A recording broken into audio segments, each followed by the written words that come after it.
어디 가서 아는 척하기 좋을 만큼 딱 거기까지만 알려드리는 딥테크의 쪼이 기자입니다.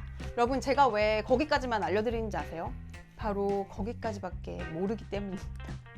죄송합니다. 네, 오늘의 주인공은 바로 넷플릭스입니다.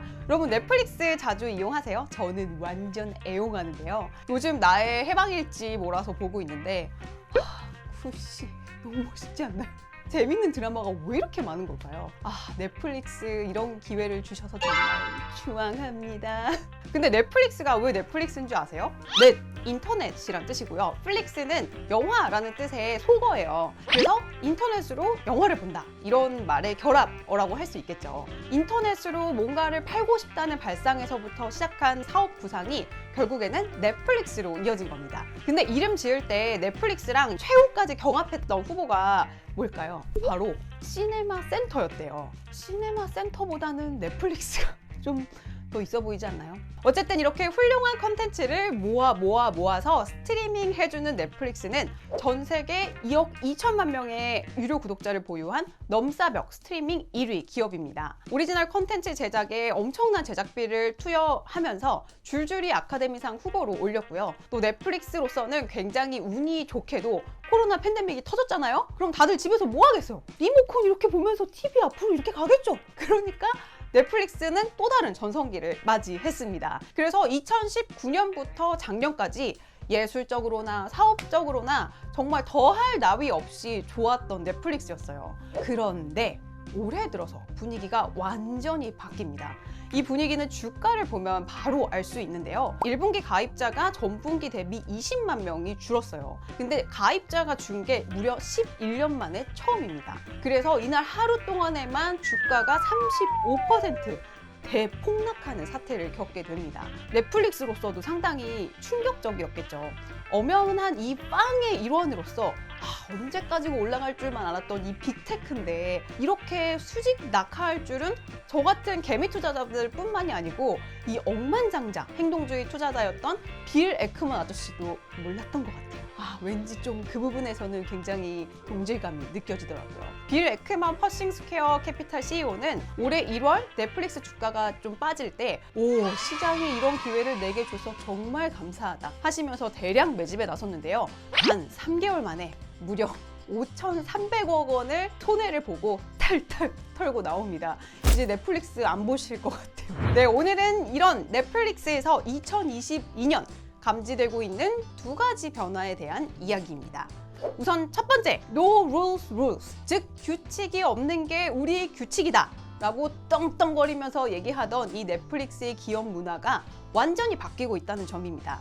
넷플릭스 기업 문화 메모는 2009년도에 인터넷에 처음 공개되자마자 한국어 해적판 번역본까지 나올 정도로 국내에서도 큰 화제가 됐었는데요. 그도 그럴 게 출퇴근 규정 없어, 휴가 규정 없어, 네 맘대로 해, 우리가 다 너의 무한한 자유를 줄 테니 책임을 주고 너의 재량을 마음껏 펼쳐보아라 는 게 핵심 메시지예요. 이 같은 문화가 어떻게 만들어졌는지는 이 넷플릭스의 공동 창업자인 마크 랜돌프가 쓴 요 책에 아주 자세하게 나와 있는데요. 이 책은 1997년도 넷플릭스 창업 스토리를 시간 순서대로 아주 세세하게 써내려간 책인데요.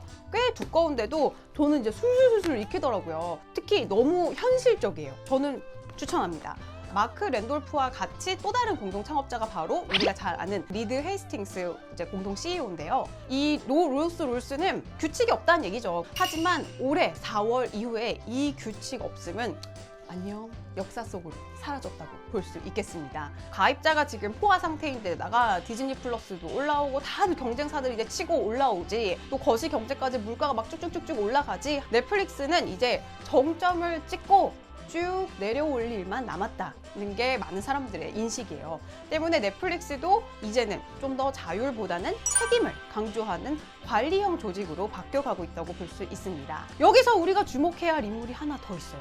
바로 넷플릭스의 또 다른 공동 CEO인 테드 사란도스입니다. 그가 바로 이번에 이 기업 메모 개정을 주도한 장본인인데요. 테드는 1999년 넷플릭스에 합류해서 2020년 공동 CEO에 오르기 전까지 넷플릭스의 컨텐츠를 책임지는 최고 컨텐츠 책임자였어요. 넷플릭스 스카웃되기 전에는 미국 서부의 대여점들에게 이 DVD를 배급하는 책임자로 일했는데요. 넷플릭스를 창업한 이 리드와 또 마크는 둘 다 콘텐츠 전문가가 아니었기 때문에 테드 같은 업계의 이 잔뼈가 굵은 사람이 굉장히 필요했던 거죠. 10년 넘게 이 콘텐츠 유통업계에서 일하면서 쌓은 감각으로 테드는 어떤 작품이 먹히겠다 직관적으로 알 수 있었던 거죠. 그래서 초기 넷플릭스의 컨텐츠 라인업을 다 그가 구상하게 됩니다.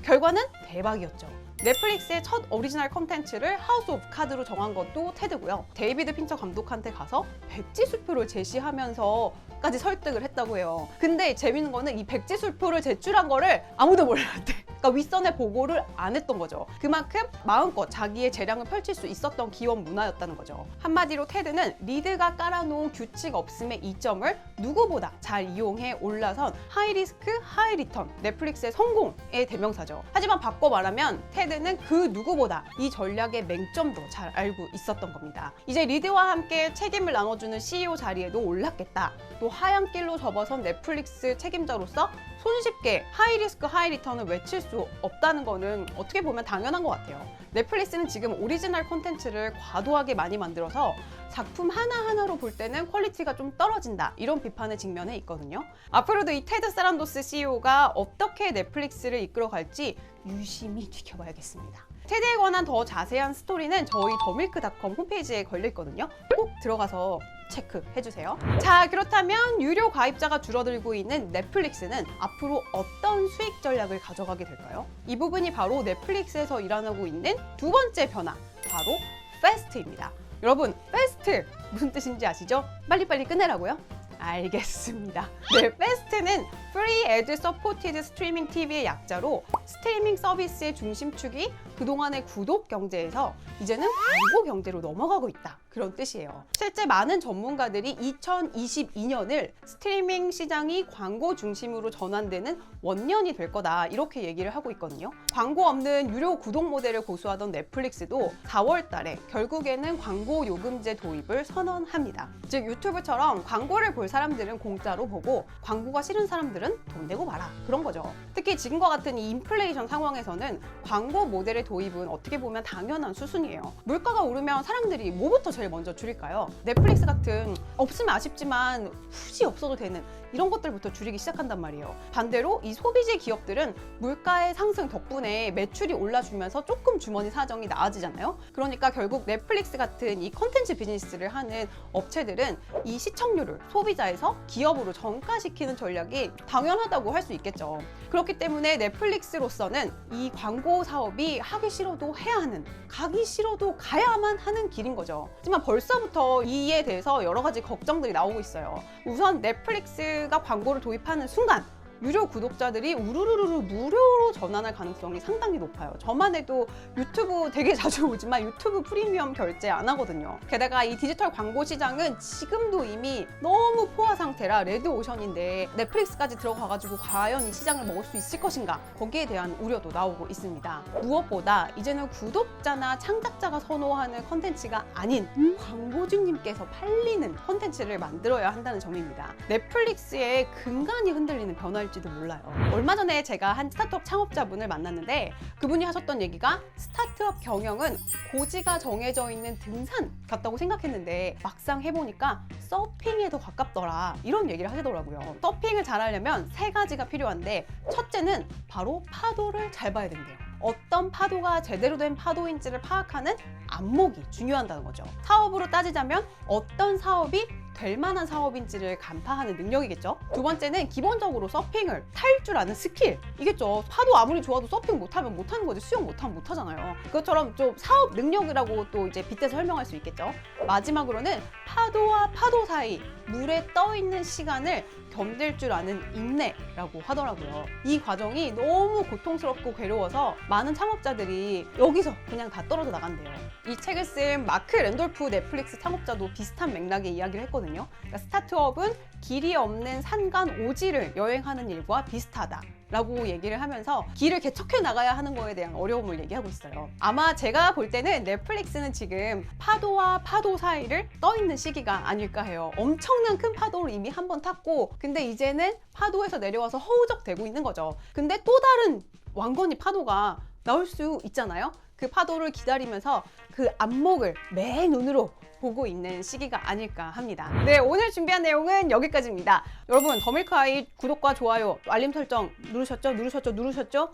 여러분이 댓글도 많이 달아주시고 좋아해 주셔야 저희도 힘을 내서 열심히 제작을 하도록 하겠습니다. 재밌는 컨텐츠들 더 많이 쏠 테니까요. 꼭 구독 좀 눌러주시고 소개도 좀 해주세요.